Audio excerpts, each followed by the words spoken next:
நாகை வேளாங்கண்ணி காரைக்கால் வழியாக இருந்து புதிய ரயில்கள் இயக்க கோரி நாகை காரைக்கால் மாவட்டத்தில் 17ஆம் தேதி வணிகர்கள் கடையடைப்பு போராட்டம் நடத்த முடிவு செய்யப்பட்டுள்ளது. நாகப்பட்டினம், வேளாங்கண்ணி, காரைக்கால் பகுதிகளிலிருந்து புதிய ரயில்கள் இயக்க வலியுறுத்தி ஆலோசனை கூட்டம் நாகையில் நடைபெற்றது. இதில் நாகை இந்திய வர்த்தக தொழிற்குழுமம், சேவை அமைப்புகள், நாகை, நாகூர், காரைக்காலில் ரயில் பயணிகள் சங்கத்தினர், வர்த்தகர்கள் கலந்து கொண்டனர்.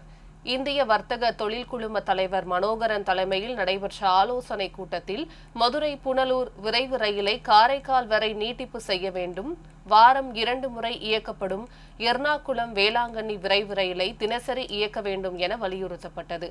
தாம்பரம், காரைக்கால் விரைவு ரயிலை திருநள்ளார், காரைக்கால், நாகூர், நாகப்பட்டினம், வேளாங்கண்ணி வரை நீட்டிப்பு செய்ய வேண்டும் என்றும், தினசரி விரைவு ரயிலை திருநள்ளார், பெங்களூரு இடையே காரைக்கால், நாகப்பட்டினம், திருவாரூர், தஞ்சாவூர் வழியாக அறிமுகம் செய்ய வேண்டும் என்றும் கோரிக்கை விடுக்கப்பட்டது. இந்த கோரிக்கைகளை வலியுறுத்தி வரும் 17ஆம் தேதி நாகப்பட்டினம், காரைக்கால் மாவட்டங்களில் கடையடைப்பு போராட்டமும், நாகப்பட்டினம் ரயில் நிலையத்தில் ரயில் மறியல் போராட்டமும் நடத்துவது என முடிவு செய்யப்பட்டுள்ளது.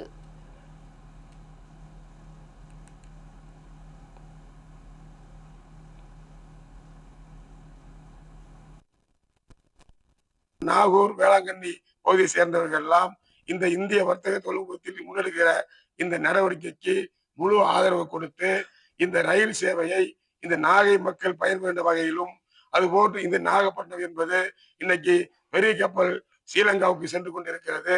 இந்த சூழலில் பல்வேறு விதமான சுற்றுலாத்தலம் இங்கே இருக்கக்கூடிய இந்த இடத்தில் ரயில் சேவை என்பது மிக மிக குறைவாக இருக்கிறதை நாங்கள் கண்டித்து உடனடியாக ஏனைய ரயில் நிலையங்கள் போன்று நாகையும் அனைத்து ரயிலும் இயக்கப்பட வேண்டும் என்பதற்காகத்தான் முற்றிலும் இந்த பொதுமக்கள் நலன் கருதி மட்டுமே இந்த முடிவை இங்க வருகை தந்தவர்கள் அனைவருடைய அவருடைய கருத்தின் அடிப்படையில இந்திய தொழில்குழுமம் என்பது முன்னெடுக்கப்பட்டு வருகிற 17 அதாவது 2 காலை 10 மணி அளவில் நம்முடைய நாகை ரயில் நிலையத்தில் ரயில் மறியலும், அதை தொடர்ந்து நாகப்பட்டினம் முழுவதும் வெளிப்பாளர் உள்ளிட்ட அனைத்து இடங்களையும் கடையடைப்பு செய்து இந்த நாகை மக்களுடைய நீண்ட நாள் கோரிக்கையை அனைத்தையும் நிறைவேற்றி தருவதற்காகத்தான் இந்த ரயில் மறியலும் கடையடைப்பும் நடத்துகிறோம் என்பதை இந்த குழுமத்தில் எடுக்கப்பட்ட முடிவினை தெரிவிக்க விரும்புகின்றோம்.